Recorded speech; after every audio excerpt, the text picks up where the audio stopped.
Tonight's talk is facilitated by Syed, and it is Boundaries That Breathe, Preventing Burnout Through Healthy Limits.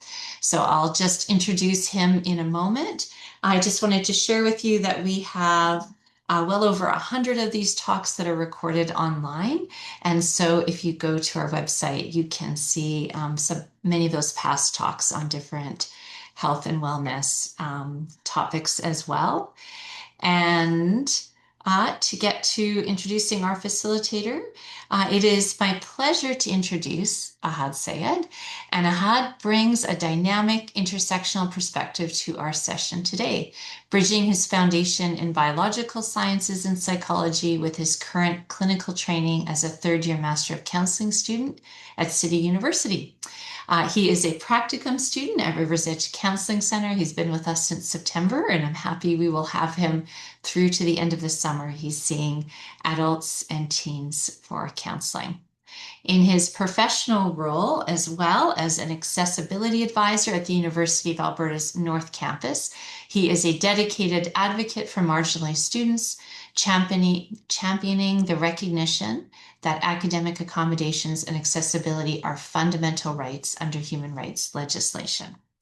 When he is not actively applying acceptance and commitment therapy frameworks to his clinical practice and life, or balancing his responsibilities as a new father, Ahad unplugs by going for a run, engaging with art, and partaking in various trading card hobbies such as Magic. Oh, that's the name of the game, Magic the Gathering. When I skimmed this quickly ahead of time, I thought, oh, you do Magic. I'm going to have you do Magic for our next team meeting. But I see now it is a card game. That is new to me. And also Pokemon with his friends. That's fun. His talk is about 45 minutes, which is going to leave us with some nice time at the end for some questions and your comments. So feel free to use the chat for that. And if you want to share your screen, I'm going to hand it over to you, Ahad, and I'll just keep an eye on the chat myself in case anyone needs anything. Sounds good. Thank you for the lovely introduction, Nicole. Yeah, welcome everybody. I'm going to share my screen here. Just give me a quick sec. Just for anybody who's already in here, if you have any questions or anything like that, we're going to have a small sort of 10-minute question discussion time towards the end. You can feel free to stay if you'd like.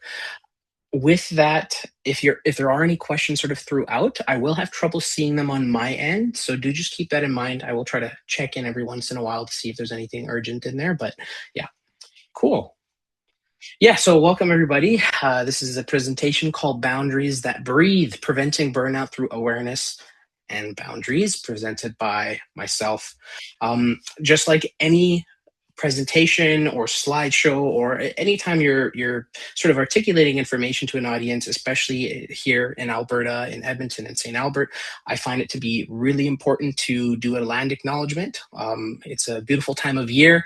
We finally have some sunshine, a little bit of rain, but we're starting to see the animals come out, the grass is green. So just taking a moment to acknowledge some of this beautiful land that we have. So let's just make sure I'm still sharing. Okay, everything is good there. All right, so just respectfully acknowledge that we're located on Treaty 6 territory, a traditional gathering place for diverse Indigenous peoples.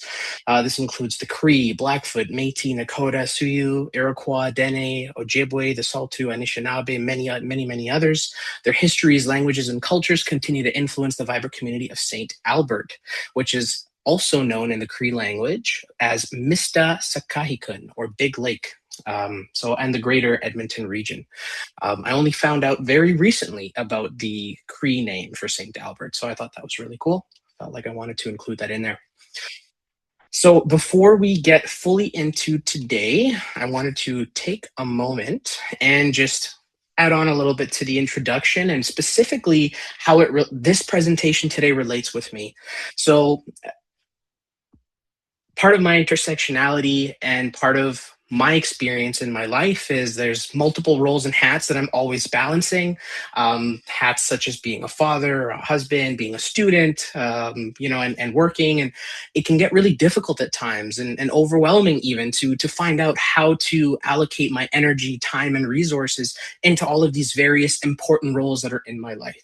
So part of why it was so important for me to speak about boundaries today and the importance of checking in with yourself and that self-care was because of my own experiences, particularly in the last year. So that's some of my connection into today's presentation.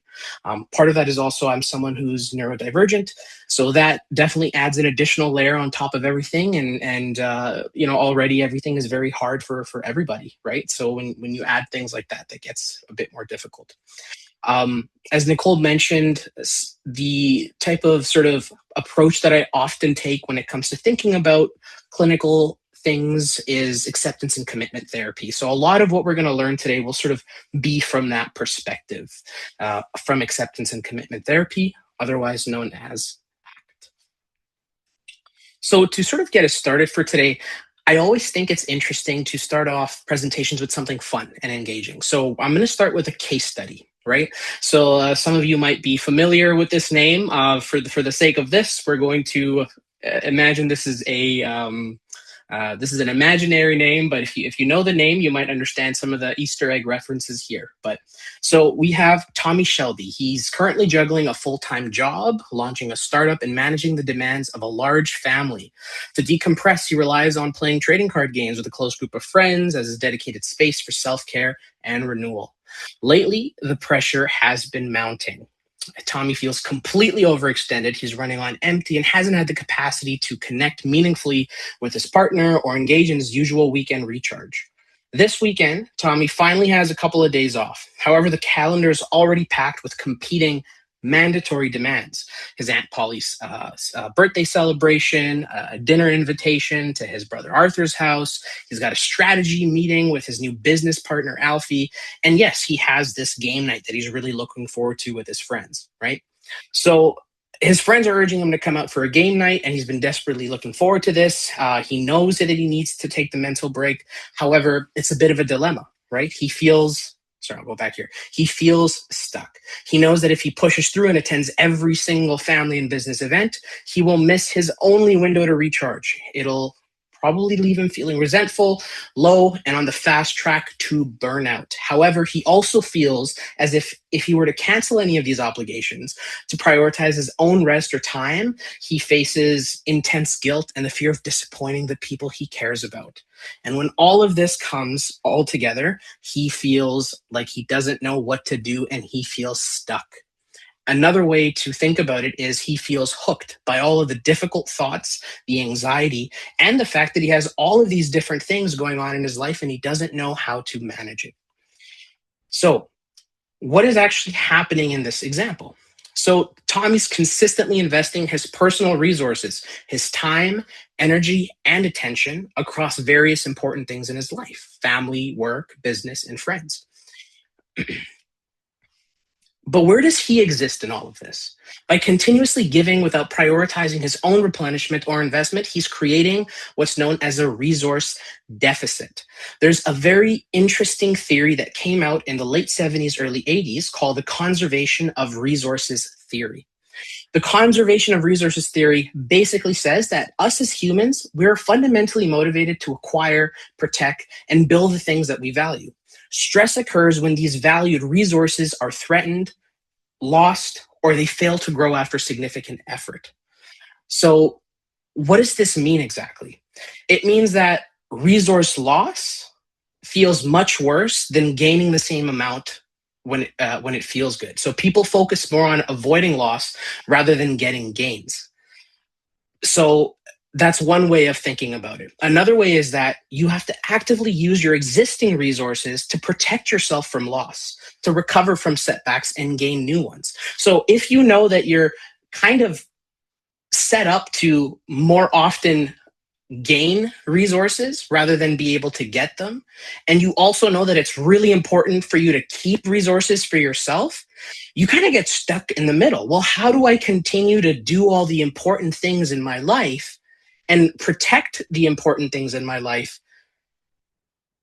if myself and my needs are getting in the way of that, possibly, right? And that's kind of what this theory talks about. So, this resource deficit that we're thinking about is making it so Tommy keeps focusing outwardly. It becomes very difficult for him to make choices that truly align with what he values, as his limited energy is always being used up to meet the presenting needs of others. What does this mean for Tommy? He avoids, he procrastinates, or shuts down around his loved ones. In other words, he's in a position where he's giving, giving, giving, but there's not much inside to give because all of it is going outward. And what we know through sort of conservation of resource theory is that if you have fewer resources, guess what? You're more likely to go through what's known as a loss spiral. So you'll actually lose more. And if you have many, you're better positioned to accumulate more. So if you have a lot of resources, it works the other way as well. So part of this is, well, in order for us to be able to meet the demands of our very busy life and figure out what the heck to do with all of these responsibilities, it becomes really important for us to prioritize ourselves and our needs. Otherwise, we risk consistently giving, giving, giving, eventually not even having enough to replenish all that we're giving, leading us to things like burnout, leading us to, again, the avoidance, the procrastination, and those sorts of things. So this is sort of a case study to introduce to you folks the idea of what it looks like when we're constantly putting our energy out there. And I'm sure many of you can relate to this, and maybe parts of this example that I provided today actually speak to you. So what we'll be doing today is trying to figure out, well, how can we address this? What's next, right? I'd like to think about research because research helps us to understand the human condition, right? If we know that there's a position where there's this very significant landscape of stress, burnout, and competing priorities, we need to start looking at, well, these are all the things that we know are happening. What can we start doing to get to address them? So here are some of the what some of the stats have to say about what we're seeing in our current landscape here in North America. So there's the burden of balancing roles. So according to Statistics Canada in 2023, balancing work and personal life is a reported top stressor for 15.7% of employed Canadians. That's over 3 million people in Canada. The weight of workload is another big one. 23.7% of people are saying that heavy workloads are a primary stress. 21.2% report higher, very high work stress. Mental health decline. Reported mental health is 3 times poorer than pre-pandemic levels across the country. And this is overall, according to the Canadian Mental Health Association. Economic conditions are also something that have been challenging for people. 39% of people struggle to pay basic bills, right? There's the prevalence of distress. So anxiety has doubled to 5.2% and depression rose to 7.6%, especially among young women, according to Stats Canada. Lastly, there's an access gap. 2.5 million people, according to the Canadian Mental Health Association, cannot get needed care. 19% lack a family doctor despite rising burnout. So we are in a landscape that many of us can probably relate with of overworked, challenging financial stress, overall higher anxiety, overall higher stress levels. And then on top of that, you think about when we have all of these things going on in our lives and we're stretched thin and we're trying to figure out how to allocate our time and what to do with our time. Again, we come back to that idea that there's this feeling of stuckness that occurs. Well, what do I do? What do I do with the time that I do have? What do I do with the resources that I do have? And if I don't have enough, what the heck do I do to get more? In other words, a way that I like to think about it is how do we build boundaries that breathe, that can protect our internal resources, that can protect our time, our energy, and our attention, so that way we are better equipped to deal with all of these difficult challenges that many of us are facing across all of Canada. So the framework that we're taking today is that of ACT. It's a relational and values-based approach. We're going to explore how unhooking skills and having some clarity when it comes to interpersonal things, such as communication with the people that are close to us, how these things can sustain our energy and deepen our relationships. So I spoke a lot about stuckness In ACT, another way to think about it is being hooked. You're hooked by all the difficult things that are going on, and they create difficult thoughts, feelings, and emotions. And as this happens, we become hooked, right? And I'll speak a little bit more about that later. But we'll be exploring how unhooking skills can help us to address some of these things. All right, so getting hooked. So, what often happens when we become overwhelmed with anxious thoughts, tiredness, or burnout is our thoughts fuse with our actions and we become hooked by them. An example is, if I don't do this, everything's going to fall apart. If this doesn't happen on this time on this day, then that'll be it, right? But imagine that if we had this way of thinking about all of the different things going on in our life, then our whole life is going to feel very, very difficult to manage because everything seems like it's on the brink. We're hooked, right? So how do we start to try to break that cycle? And we'll address that. So some of the outcomes of getting hooked, especially from an ACT approach and how we see it, is things like relational detachment. You might find when you've been overwhelmed with anxious thoughts, tiredness, burnout, that you find yourself feeling less connected with the important people in your lives. All of a sudden, they might start feeling like they're burdens. You might experience what's known as experiential avoidance, which in an ACT framework is when there's sort of a numbing that occurs, an avoidance that occurs, right? So the avoidance could be, well, you know what, I'm too tired, so instead I'm just going to doom scroll for a few minutes, right? Many of us might have been there before. I know I've definitely been there before. You know what, I'm actually too tired, so I'm just going to go to bed. And it could be 7 p.m. Maybe you need that rest at that time. That's an important thing to know. But maybe the rest is happening because you're trying to avoid other things that are important to you, right? Values disconnection often happens as well. So you might feel a profound lack of meaning, right? So then it becomes all of a sudden very difficult to have a forward momentum in your daily actions. So these are all the different outcomes that can occur when we become hooked, when we become stuck by the difficult thoughts, right? We start acting in a way that's outside of how we wish to be acting. So how can we start to unhook? Well, the first way is by trying to be present, right? So stages to getting unstuck or unhooked entail unhooking skills. Unhooking skills are exactly what they sound like. They're the things that we can start to do that can help to sort of loosen the grip of those difficult thoughts and feelings and emotions that are keeping us from making the decisions that are better for our well-being in the long term.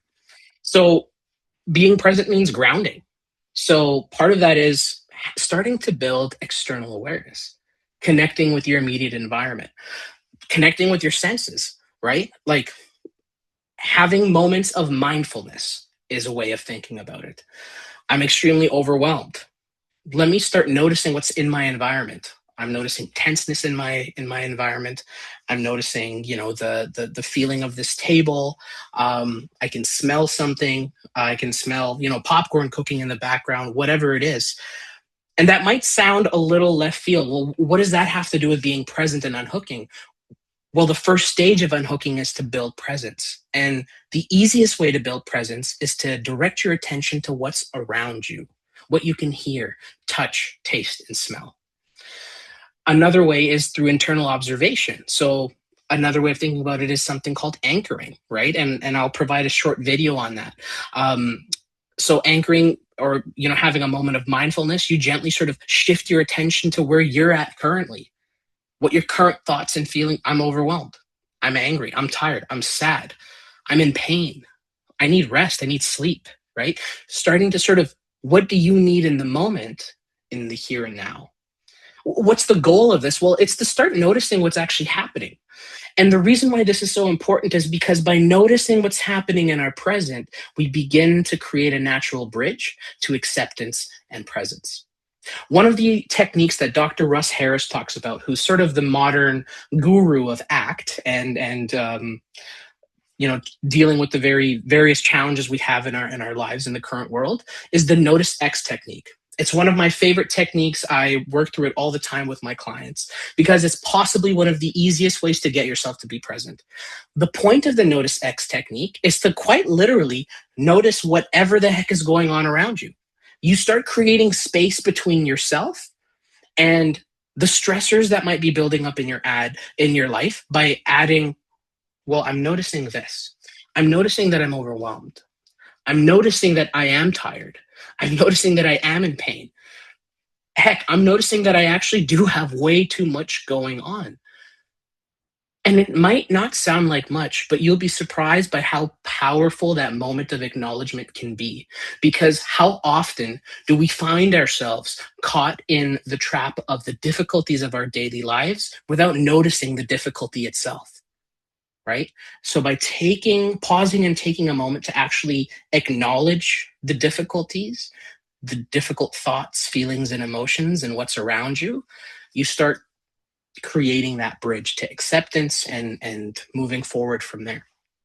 So I was speaking about Dr. Russ Harris. What I'd like to do is share with you all a short video that he has on ways to be present, and it's called dropping anchor. It's one of my favorite techniques that he does. We might not sit through the whole video, but I'll spend a moment to share it with you all. Give me a quick moment. I'll just unshare my screen for a sec here, and then share it again with volume.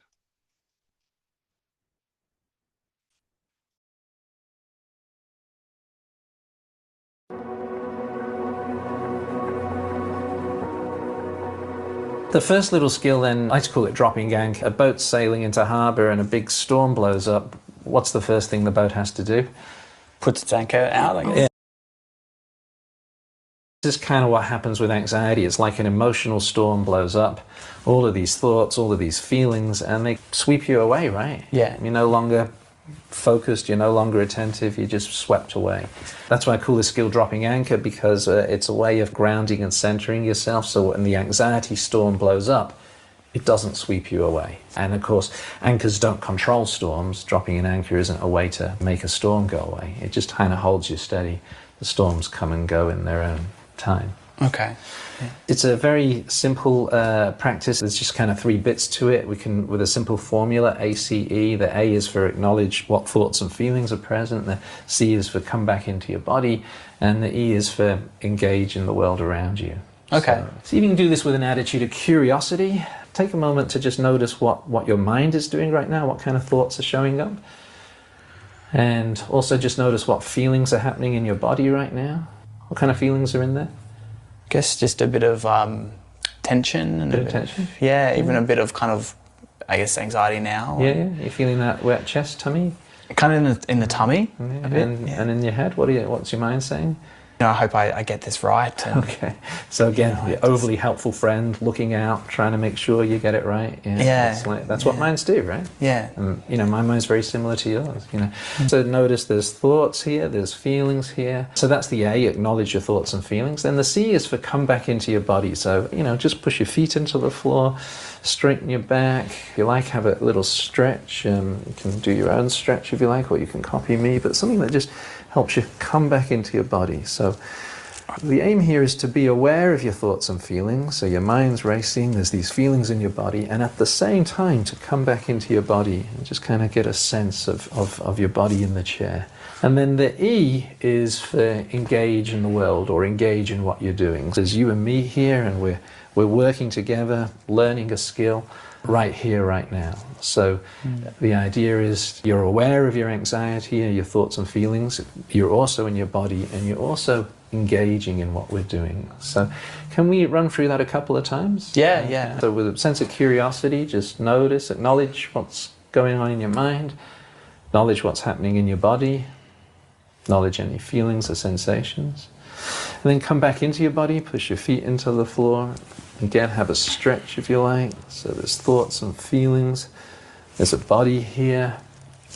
There's you and me here. So engage now, as well as these thoughts and feelings in this body. There's you and me doing something important right here, right now. Can we do 2 more reps of this? Would that be okay? Yep. Okay. Okay. So again, acknowledge thoughts, feelings, sensations. Coming back into your body again in some way, moving. Sometimes breathing can help as well, a breath, kind of breathing into your feet. And then engaging again, you and me, right now, doing something important. And then one more time. Acknowledge. Come back. Engage. And thank you for giving that a go. What was that like for you? I feel kind of like, I don't know, like calmer That's now or interesting. something. Yeah. Yeah.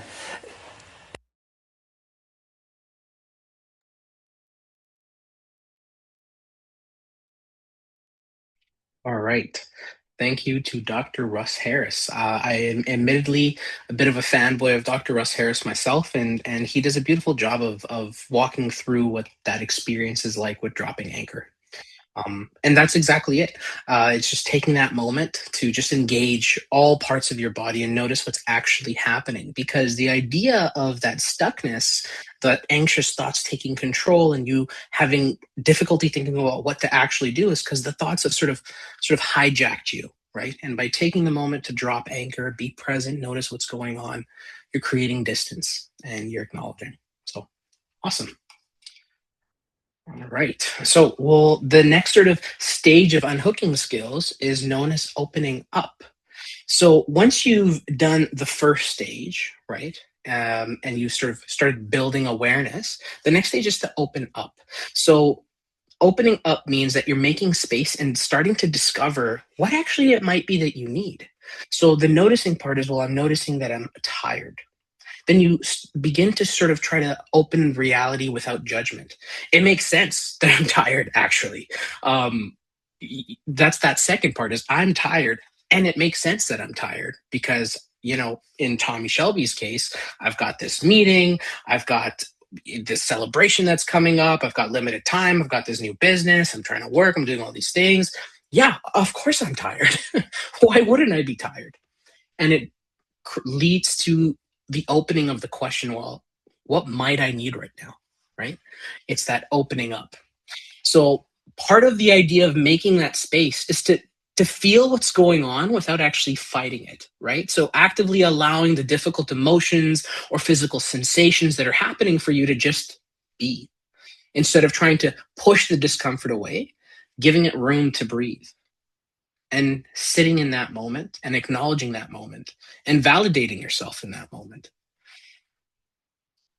And then stepping back, trying to untangle from your thoughts, learning to observe your thoughts without getting swept away by them, recognizing that a thought is really just a thought passing through and it's not necessarily an absolute truth. And so often does it feel like it is, right? Because of our experiences, because of what we think is important. But sometimes by just pausing and taking a moment to reflect on those thoughts, we can actually start asking ourselves, is this actually the absolute truth? Or is this a momentary thing? Why do we do this? What's the point of this stage? Well, firstly, it stops the drain, the drain of the energy by actively sort of suppressing or avoiding the negative feelings that are happening. That actually consumes more energy for us, mental energy, than it does to acknowledge it. It might be more difficult to acknowledge it, but the long-term energy loss from the avoidance and from not noticing and not opening up to the difficult things is more often more harmful for us in the long run. It helps us to reclaim our bandwidth so we can sort of drop this internal struggle and free up our emotional capacity for the things that actually matter. By opening up, by making space and stepping back, we're preparing ourselves for action. I've acknowledged what's difficult. I've noticed what's happening with me. I've acknowledged how it's difficult. I've opened up to that difficulty. I can now prepare for action. I can prepare to do something about it. I can now redirect that freed up energy I now have that would have been otherwise dedicated to all the difficult thoughts, feelings, and emotions towards doing what matters. And that is, oh, sorry, and doing what matters, which is what the next stage would be. In the next slide, I'm going to introduce to you a sort of journal activity of what it might look like to open up in practical terms. Let's say in the context of Tommy. So this is a journal. It's called Struggling versus Opening Up. This is actually part of Dr. Russ Harris's worksheets. So the Struggling versus Open Up worksheet basically has you explore what actually occurred when you first felt the difficult feelings. So it starts with the first part on the left there, which is day, date, and time. What events triggered the difficult feelings and emotions? Well, on January 5th, 2026, Tommy This is what he wrote. Tommy Shelby wrote that he was tired. He was overwhelmed, anxious, and sad. He was triggered by feeling like he won't be able to make everyone happy and make them feel cared for. And then he even noted what the trigger was. He was triggered by a facial expression Aunt Polly made when she told him that she might not be able to make it to the birthday. Okay, he noticed the trigger. He noticed how he felt in that moment. The next stage would be, well, how did you struggle with these feelings? The tired, the overwhelmed, the anxious, the sad. He gave it a 7 out of 10. He got home and he just and then what did he do when he was struggling with it? When for him, his experiential avoidance looks like he got home and he just doom scrolled, right? Which, is a very common thing for us nowadays, right? Sometimes we're just so overwhelmed that trying to think about it is too tough. However, there was a moment when his partner started becoming upset because he wasn't being present while she was trying to talk to him. Well, what did he start to do? Did he open up and make room for these feelings? Did he try to allow them to be there, even though they were unpleasant? If so, how did he do it? Well, initially he didn't. He said, I tried to notice X. Then I just told my partner what was actually going on in my head. So he took the moment to actually tell her. Well, what was the outcome of that? On the night of, when he told his partner the difficulties, she comforted him. They had a nice dinner after. So even though he was overwhelmed and shut off, by noticing his feelings and sharing them with his partner, he was able to still enjoy the rest of his evening. And then he notes, I guess it technically enhanced it for the evening at least. So he was struggling. He acknowledged his struggling. He made the courageous decision to at least try to open up in the moment and to see where that took him. And it made him so that way his energy could now be allocated to other things that are important to him.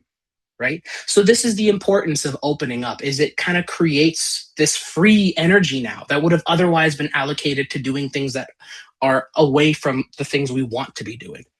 Well, it's easier said than done. What exactly can we do? How exactly do we get ourselves to now reallocate that energy?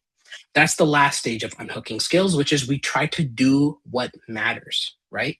Once we've practiced being able to open up, we can reflect on the things that are important to us, right? So once we've opened up, we'll reflect on the things that are important to us. More specifically, the qualities we want to bring to our life. In other words, our values. By opening up, we can reflect on our values. And by reflecting on these values, they can hopefully help us to clarify the qualities we wish to embody across our life, right? And values are the things that are important to us.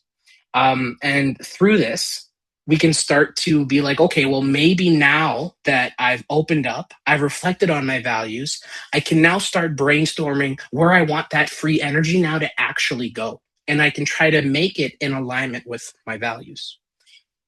What specifically might different types of values look like?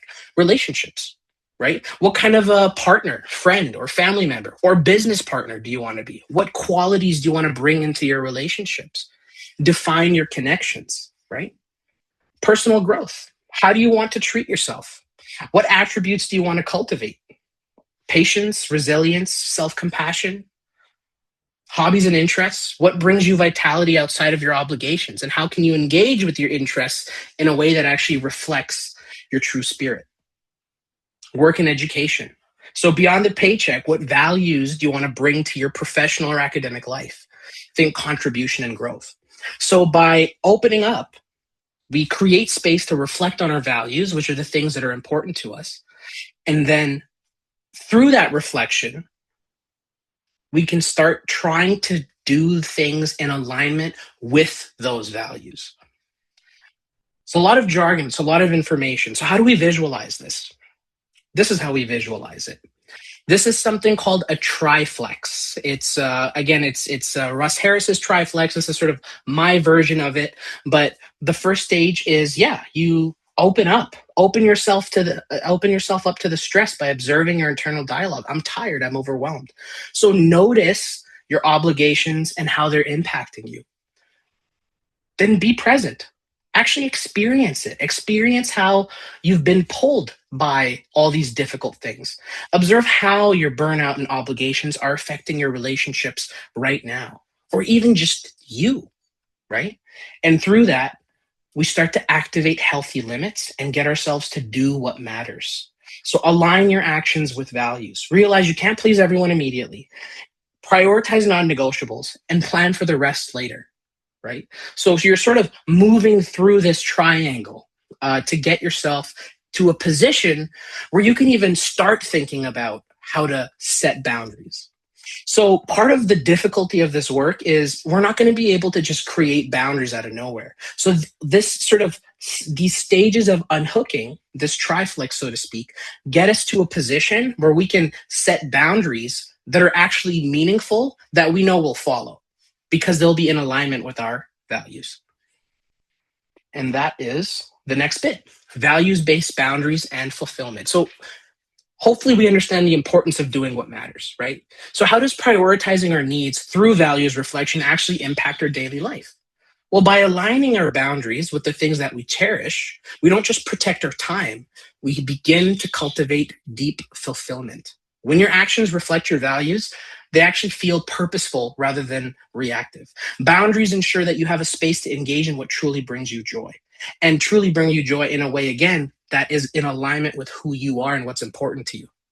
If Tommy were to tell Aunt Polly, oh, I can't come, I just got too much stuff, right? But deep down, he knows she's really important to him, and he's engaging in a way that isn't showing that, of course he's going to become more upset because Polly's going to then be upset. If he were to tweak that, if he were to create a boundary in a way that was meaningful, that showed Aunt Polly that he still cares about her and he wants to find another way to make it up to her, he won't be feeling as stuck. And we'll get back to that example. Resilient problem solving. So prioritizing your needs isn't a distraction, it's fuel. A well-rested mind is better equipped to navigate complex problems without falling into burnout. It's just like that airplane gas mask analogy, if any of you folks have heard it. Anytime you get onto an airplane, they always give you the warning, hey, before you help somebody else put their gas mask on, put yours on first. That's what this is like. In order for you to address the complexities of your life and all of the different responsibilities that you have, it's important for you to create boundaries and take care of yourself so that way you have the fuel needed to navigate the complexity of your life, right? And again, having those boundaries being in alignment with your values. Thinking about values as a filter. So when we say when we use our values to filter every request, all of a sudden setting boundaries such as saying no when you know you have too much on your plate becomes an act of self-respect that preserves your energy to do what matters rather than something that just makes you feel bad, right? So it switches the game. Because now all of a sudden, I'm not just saying no because I'm just too tired and all of this and all of that. I'm saying no because I'm choosing to do something that is more important to me at this moment. And if that other thing is also important, I'll figure out a way to make that work. That's where that interpersonal skills sort of comes in, which is what I'll connect to afterwards. So the idea is we start to sort of move towards mastery, right? By reflecting on why we set boundaries that transform from a wall into gateways, increase our problem-solving capacity by protecting our baseline. We ensure that what we do actually allows us to tackle problems and bring us fully present. And ideally, the outcome through this mastery would be that we start to have a life that feels like it's more balanced and authentic. You're not just surviving, you're actively building a life you value. Right? Yeah.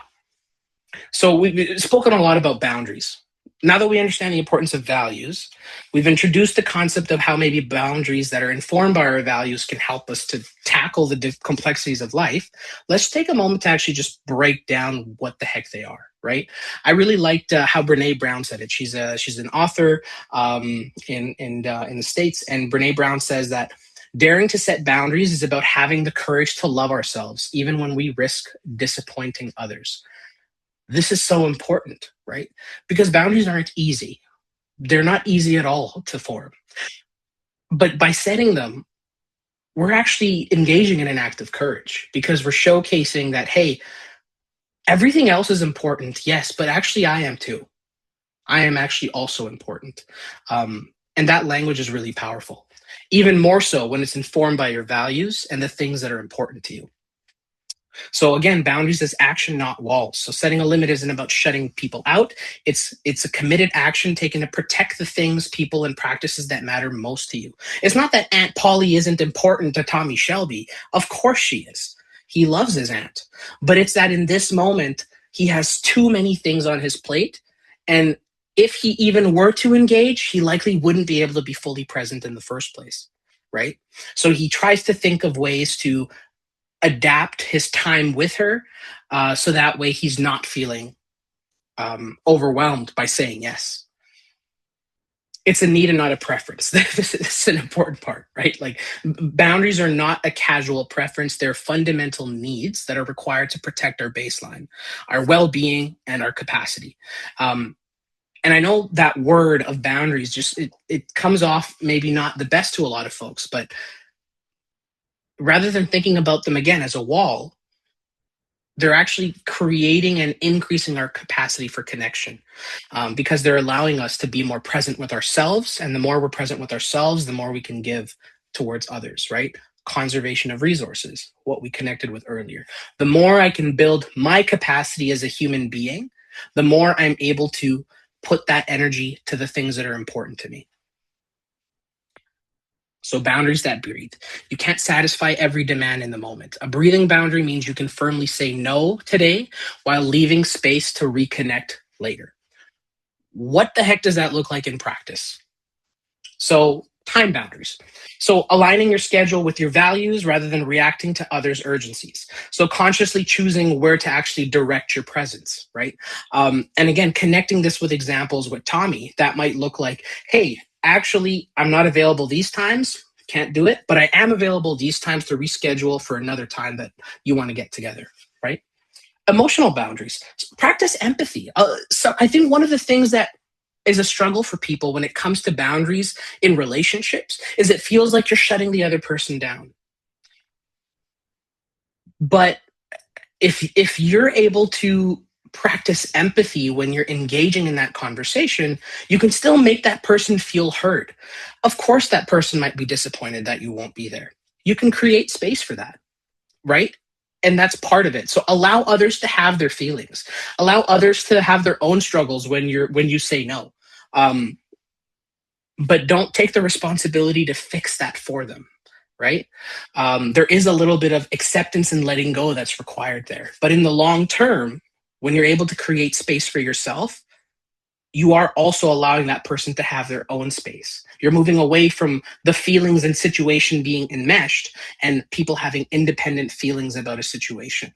And then hopefully getting to an understanding later. Energy boundaries, recognizing your physical limits and communicating them to your system, right? Your team, your family clearly. So reducing systemic friction and resentment. So if you know that you have limited energy, you can try to showcase that in your schedule. An analogy that, or a metaphor that was provided to me by my supervisor this year was the tablespoon analogy when it comes to energy. If you can imagine that all of us, we know that we all have a limited capacity for energy, right?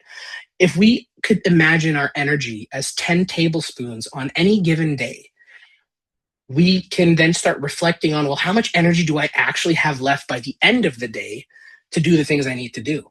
Maybe just getting up and getting your food ready for the day is a tablespoon and a half or 2 tablespoons of energy.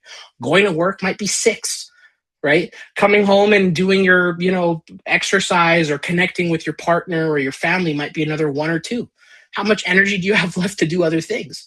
So recognize that your energy is limited and that the boundaries that you create need to reflect that. Otherwise, you'll be operating at an energy deficit or a resource deficit, right? Once again, connecting back to that conservation of resources. So, again, talking more practically about how these things look like, I'm recognizing our time here. So validate and state. So hold 2 truths, right? So yeah, I deeply value our relationship. By setting a boundary, it might feel like you might think it'll feel like to the other person that you don't value their relationship, but you do. And you can say that I do deeply value our relationship, but I also just can't be there today. Both things can be true, regardless of what someone else tries to convince you, right? If you need to set a boundary because that's what you need in that moment with another person, and you know they matter to you, it is definitely possible that two things can be true, that you do value the relationship, but you also can't do the thing that they wanted you to do. And just sitting in that for a moment, because I think our brain tries to convince us otherwise. But no, if I don't do this thing, then I'm not important to them, or they're not important to me. But that's not true. The only person telling ourselves that is us. Two things can be true. Unhook from the justification. So state the boundary clearly without over-explaining. That's another thing that we might get into. You don't have to prove to the other person that your limit is valid to enforce it. A lot of people are like, oh, well, I've got all these other things going. I've got this and I've got that. And by doing that, you might actually be causing more interpersonal friction, because then the other person might start feeling like a burden, or the other person might start thinking, oh, all of this thing, I didn't know all of that was going on. I'm sorry I even asked. Keep things simple, right? If you know you can't commit to something, or you know that you need to create a boundary for something, you can just tell them, this is my boundary. I won't be able to do this, unfortunately. And that's that, right? Tolerate the rupture, right? Again, this is probably one of the most difficult parts about creating interpersonal boundaries. We're like, we don't want to allow the other person to feel disappointed.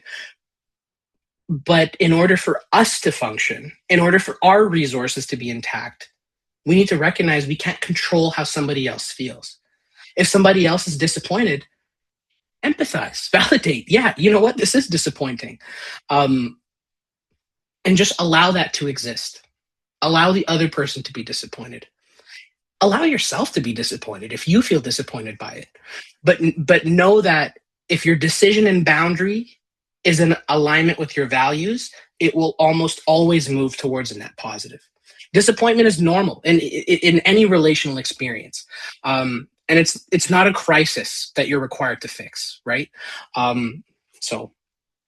And then just be open to having consistent repair. This is where the work comes in, right?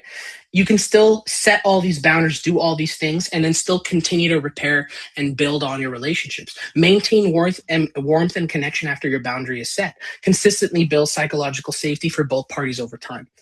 I know that we couldn't connect on Monday, but how about next week on Thursday, right? Just be open and willing to have that, and recognize that, yeah, it might not be ideal for the other person, but we need to protect ourselves and our capacity, time, energy, in order to be able to be present for others in our life fully, right? Just taking a moment to discern healthy boundaries from avoidance. So when we're stuck in experiential avoidance, our actions aren't actually protecting our well-being. They're about escaping immediate discomfort. So unhealthy boundaries can also be seen as experiential avoidance. So instead of communicate, we might emotionally withdraw from a person. We might be fused with thoughts like, oh, I have to please everyone. So then our behavior ends up showcasing that, right? But all of this would be driven by a fear of conflict rather than a place of self-respect, rather than a place of prioritizing ourselves. We aren't managing our limits, where we would just be running away from hard feelings, right? So building rigid walls to avoid relational anxiety, using silent treatment, fusing of thoughts, like all of these things create this sort of avoidance of the true thing that's happening at its core, which is you just might not be creating boundaries that you need at this time. So how do we switch that up, right? Well, the values come in. When values come in, all of a sudden the boundaries that we're creating, they feel like they're actually protecting us, right? They protect what matter most to us. We're fostering genuine resent-free connections because there's acceptance that's happening there. We're making room for the discomfort of saying no, and we're communicating needs with assertive vulnerability. So this is sort of this discernment between the two things, right? There is a clinician known as Nedra Glover Tawwab. And Nedra Glover Tawwab often points out, and even in her book, Healthy Boundaries, is that boundaries aren't walls designed to keep people out. They're actually the instructions you give people on how to successfully be in a relationship with you. It's a way to foster genuine resent-free connection. That's what it comes down to. Because anything else is two parties trying to work at something that isn't working, right?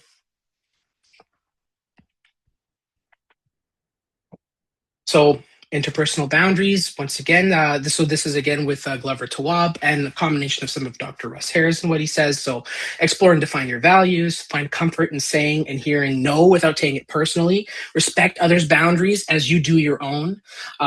Assertive action, so communicate needs and limits in clear assertive statements. Practice vulnerability with trusted individuals, if that helps, right? I'm a huge believer in practicing, right? Like, if you know that there's this boundary that you need to set with a really close friend of yours and you're really nervous about how to do it, practice it.